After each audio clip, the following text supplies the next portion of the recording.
This is day 24 in the life of a college student. May pasok tayo pero today ang main pasok natin or ang main subject ng ating pagpasok ay meeting. May pagmimitingan tayo, may event tayong pagpapanunuhan kasama ang ating mga klase, ibang sessions or ibang batch ng DIT at mga teachers na kakausapin. Na-timelapse ko na nga pala yung aking tricycle ride dahil marami nga tayong footage ngayon na nakolekta.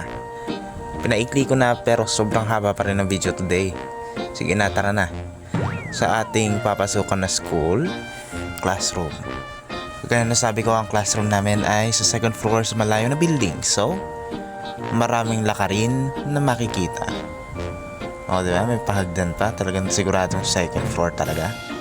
Sandali lang, makikita mo rin yan. Huwag ka magre-reklamo, huwag ka mag-scroll. O, ito na. Katok muna tayo, hindi tayo papasok ng basta-basta. Hindi pwede yun. Dapat may katok. Kasi pag walang katok, hindi ka papasukin. Malamang nakalakyan eh, syempre. From the inside. O, katok tayo. Kakatok muna tayo. Ayan na, nagbukas na tayo. You know, pa-appear pa yan. Dating tropa kasi yan. Dating kasama yan. OGs yan, first day. Grabe, high school ko pa kasama yan. Pero nandito na naman sa college. O, ito na. Kakaunti nga pala kami nagpa-practice ngayon. Tingnan muna natin ang ginagawa niya. Psych! O, ito na. Nakaupo na tayo. Nakaligpit na yung gamit natin. Ready na tayo mag-start. Pero first, ayos muna tayo ng cables para i-connect yung dalawang PC. Grabe. Nakakakabayan.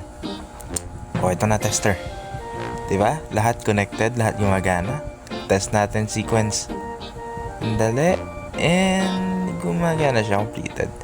Ang ginawa ko dyan ay straight through lang. Hindi yung ibang position. Straight through lang ang ginawa kong connection.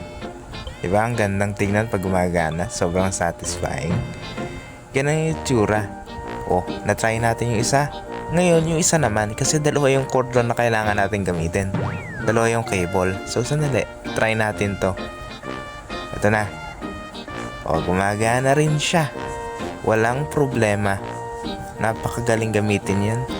Nanghiram lang tayo ng tester kay sir. Mabait naman si sir eh. Papairam yan.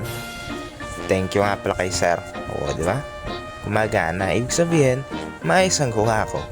So, with this done, pwede na tayo mag-continue sa mismong PC game. PC work na gagawin natin. Sige, like pa yan. So, tara na. Magla-lock in na tayo. Gagamitin natin yung USB server 10 and USB